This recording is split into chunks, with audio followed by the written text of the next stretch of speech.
Welcome back to another episode of The Rundown. Myself, Joe, Brandon, pointing right at you.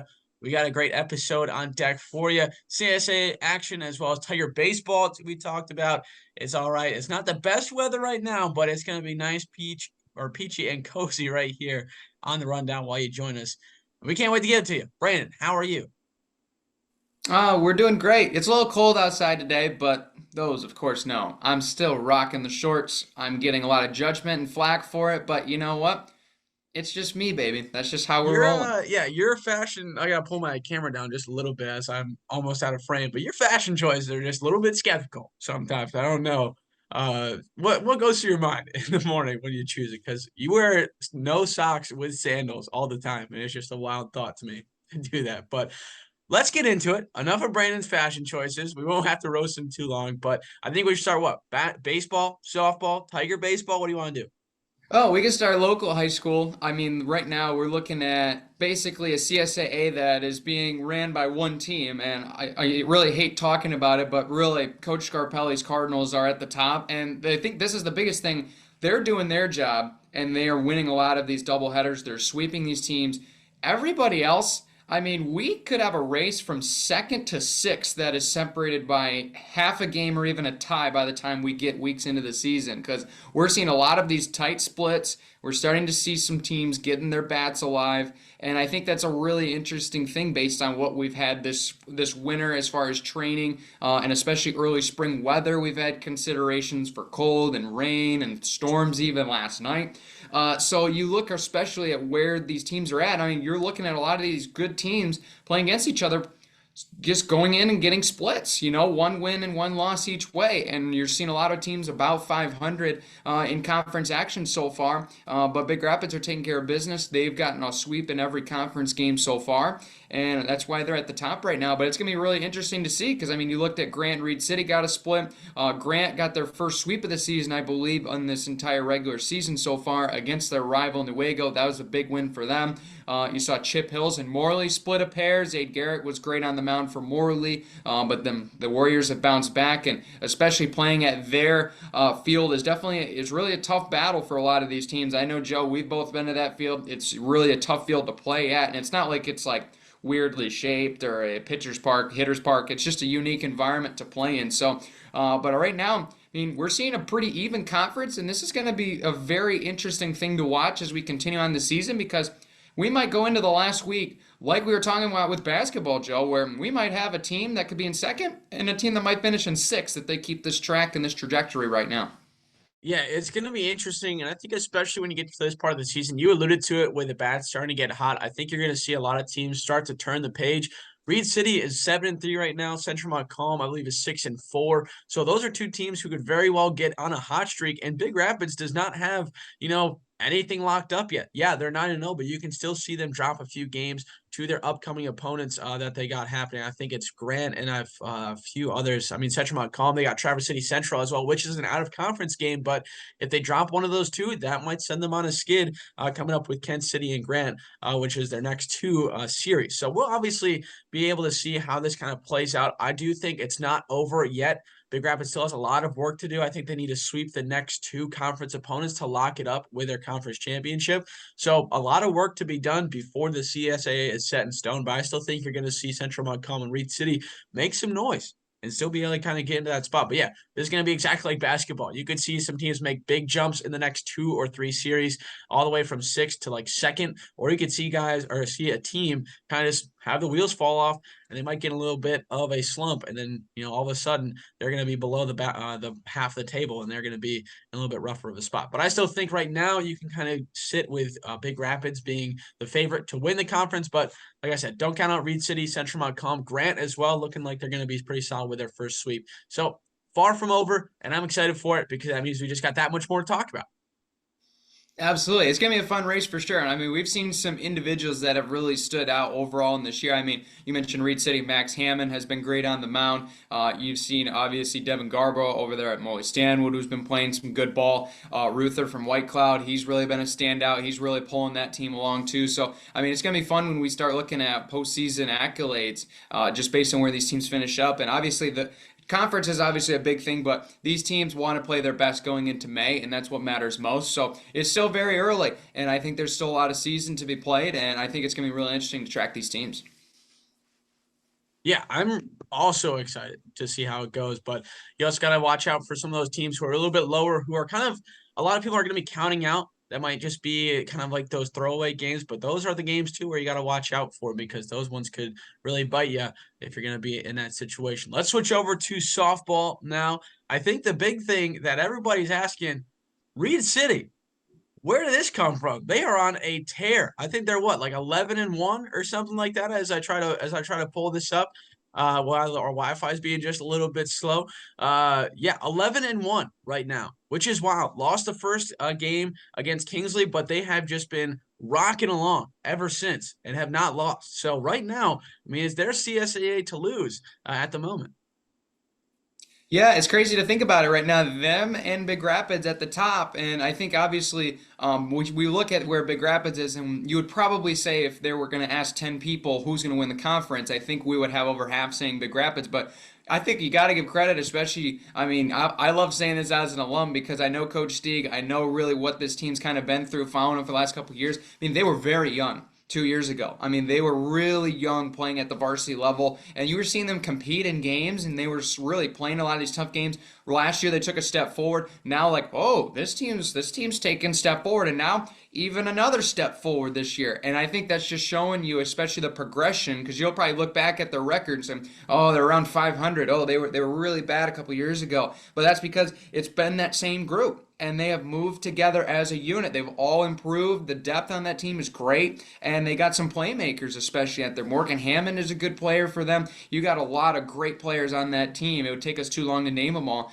And I think really what Coach Stieg's team is, they're playing the philosophy to win the game, no matter what it takes. If it's playing good in the field, you got a good arm on the mound, or if it's got to have the bats one day. They're doing it in both ways, and their offense has been great. I mean, you looked at what they did against Lakeview when we stand with. I mean, they're ending these games early. They're going into 3-4 inning mercies, and that really shows we're gonna have a really fun set of games down there in Big Rapids for this rain out extended makeup game between these two rival programs, because we just talked about it, both at the top of the table. We might be looking at a conference decider now later on in the season instead of week 2, which I think just alludes a little bit more of that great storyline that this season's going to bring. Yeah, absolutely. And hey, don't count out Newaygo either. They're 9-1 as well. So that's going to be a nice solid spot because they're, I think, taking on Reed City at the end of this month on April 30th. So that's also going to be an interesting situation to see how that one's going to play out. You have a three-way kind of battle for the top. I mean, it's nowhere near over. So I'm excited to see. Do you have a prediction maybe, Brandon, who's going to be able to pull this one out? I mean, I know you might go with the homer here, but what's the deal? Oh man, it's gonna be tough. I mean, I'm looking at. I'll give it a split down the middle. I'll say that Reed City could win the conference in an upset on the softball side. Baseball right now, I'm still leaning towards Big Rapids, but I mean, you gotta pay the bills somehow on these videos. Make something claim. But I think Reed City could do it. I mean, we look at where Big Rapids is, and obviously Melissa Warren's a fantastic player for Big Rapids.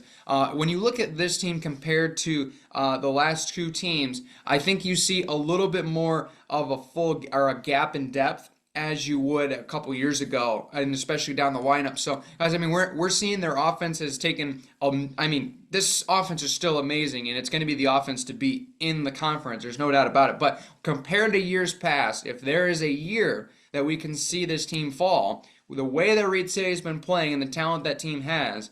And I think it's going to be tough playing at Big Rapids in this case. If it was at Reed City, you could make a really strong case being on home soil. But I think it's going to be a really tight game. And I think based on what this offense has been able to show Reed City's to scrap in runs and play good defense like they have done, I mean, that's the formula for success with the pitching talent. So, I mean, Big Rapids, these two games are going to be settled by 2-3 runs at the very most, if not 1 run in extra innings. I mean, that's just how good of a battle we might see between these two teams. But only time will tell, because there's a lot of time between when we'll see these two teams play later on. So a lot of things can happen. A team might heat up, cool off. Injuries are always a concern that we hate to bring up, but it's just going to be really fun to watch all these teams, especially. I'm glad you brought up Newaygo too. Their offense is top tier in the CSAA. They can really settle in that defensive consistency, and the pitchers can really find their mark. now they're also in the mix as well because they've shown that they can put up big run totals, but defensively, if they can hold off runs, now that's going to make them a premier ball club. Yeah, I think I got to agree with you with the Big Rapids part for baseball. I think it's their conference to lose right now. But softball, give me the Lions. All right, Newaygo's just going to come out of nowhere. They're playing Reed City at Reed City, which is going to be a little bit tougher. I will give you that. But I think with their offense, they're going to be just fine. And then they play Big Rapids later on, one of their last games of the regular season. It's going to be home as well. So that home field advantage, I think, is going to give them a solid spot to keep it going.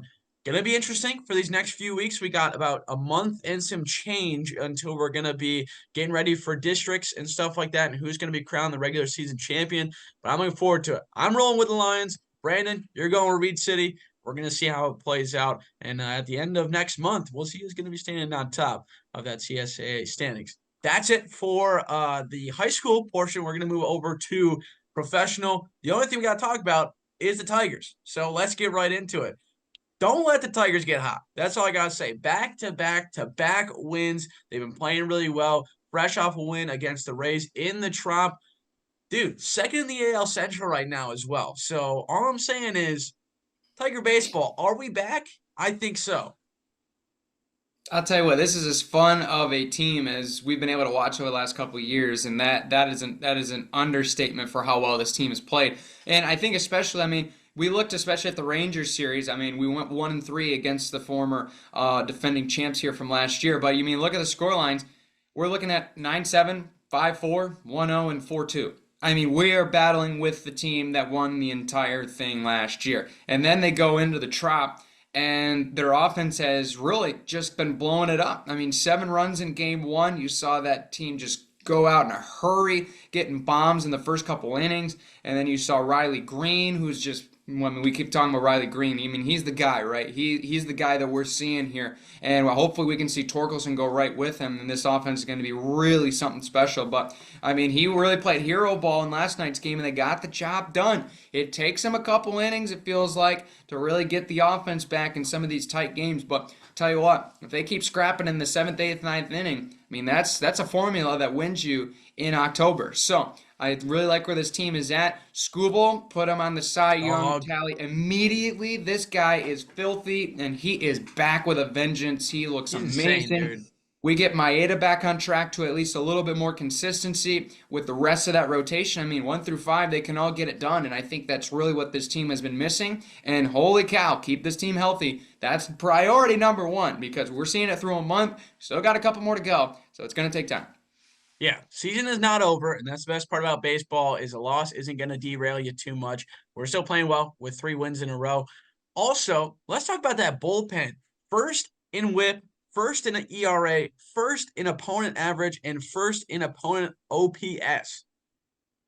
Can you talk dominance? That's absolutely insane. They've been playing extremely, extremely well. And I'm excited because bullpen is what's going to be able to win you games later on in the season. If, like you said, if we can keep everybody healthy, we're going to be A-okay. It's just the bats that got to get going. Yeah, Torkelson, got to pick it up just a little bit. He's kind of starting off a little bit flat. People were saying near the start, got to send him back down to AAA, maybe get his confidence up. Who knows how it's going to play out, but I still think we're in a pretty solid spot. We've been able to get wins. We've been able to play really well. Matt Canna with a big-time home run 2 games ago to keep that streak going. I think he's on, like a 7-8 game hitting streak at the moment. So we're in a pretty solid spot. Parker Meadows, 2 win yard just the other day. So I think we're showing glimpses of the offense starting to heat up just a little bit. It's rare for an offense to really just get back in stride at the first start of the season. I mean, we're at 24 games at the moment. That's really not that much. That's only 80 at-bats, and that's only, 80 at-bats over the span of 3 weeks, 4 weeks. So you still got a while until those things can get picked up. So if you're a little bit worried about the offensive production, we're all right. We've been able to do pretty well so far, and I'm excited to see because the AL Central, man, second already, I'm liking where we're at.